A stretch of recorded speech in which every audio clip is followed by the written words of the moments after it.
నమస్తే, welcome to Telugu రాజ్యం special story. ఏది షణ్ముఖ వ్యూహం, ఎక్కడ సంపద సృష్టి? సూపర్ 6 హామీలు అసలు ఏమైపోయాయి? షణ్ముఖ వ్యూహం ఏమైంది? అనుభవంతో సాధ్యమన్న సంపద సృష్టి ఎక్కడుంది? ప్రగతి పరుగులు కనిపించట్లేదేంటి? 9 నెలలు పూర్తయిన సంక్షేమం జాడలేదే? తమకిచ్చిన మాటను బాబు పవన్ విస్మరించారా? ఇవి ఏపీలో సగటు ఓటర్ నుంచి వినిపిస్తోన్న ప్రశ్నలు.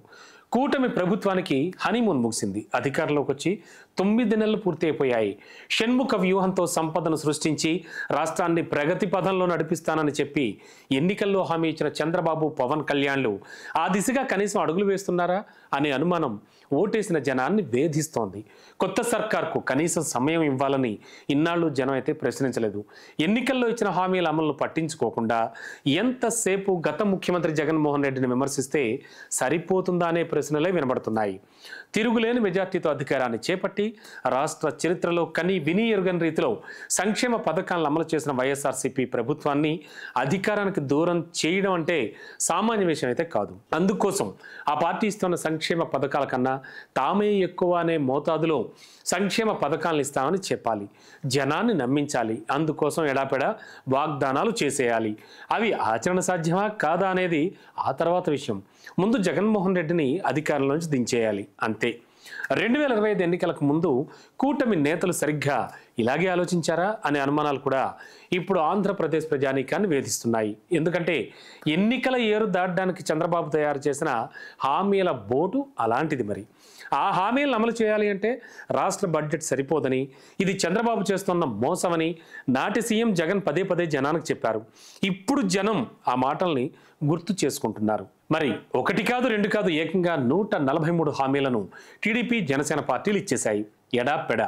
వాటిలో పెన్షన్ 3,000 నుంచి 4,000కు పెంచుతామన్న హామీ తప్ప మిగిలినవి అమలు చేయలేదు.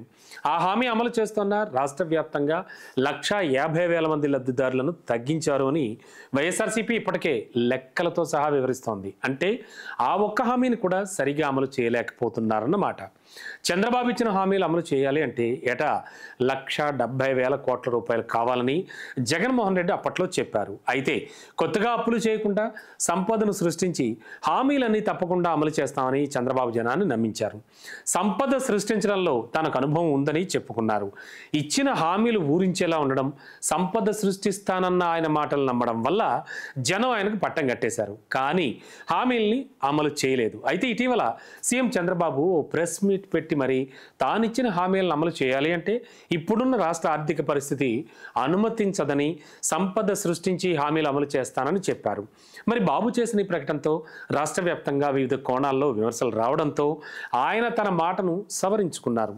అన్ని హామీలు కాదు కానీ 1-2 హామీల్ని, అంటే రైతులు కేటాయిస్తానన్న 20,000 రూపాయల సాయం, తల్లికి వందనం పథకాల్ని మే నెల నుంచి అమలు చేస్తానంటూ ఇటీవల బడ్జెట్లో ప్రకటించారు కూడా.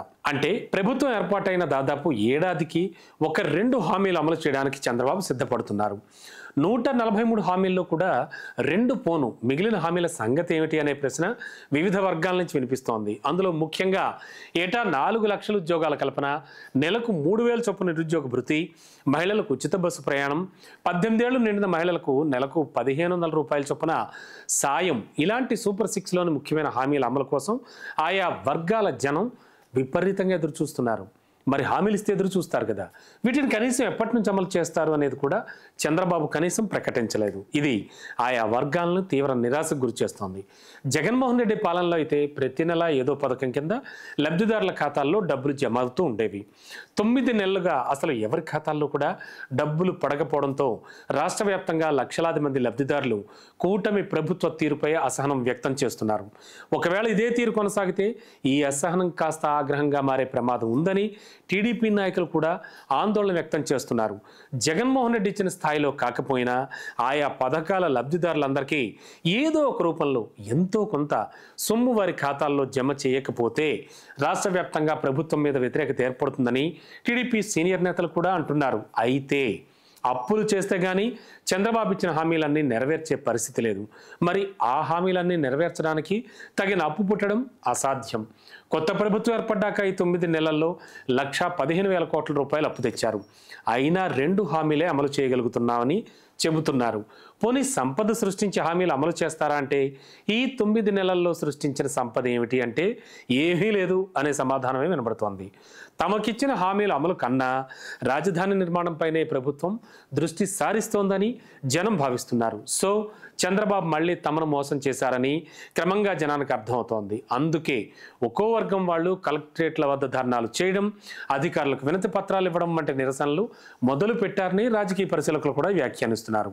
మరి ఈ నిరసనలు క్రమంగా పెరిగి ఉద్యమ రూపం తీసుకుంటే ప్రభుత్వానికి ఇబ్బందికర పరిస్థితి ఖచ్చితంగా ఏర్పడుతుంది. అదే జరిగితే వచ్చే స్థానిక సంస్థల ఎన్నికలు కూటమి పార్టీలకు పెద్ద సవాల్గా మారిపోతాయి.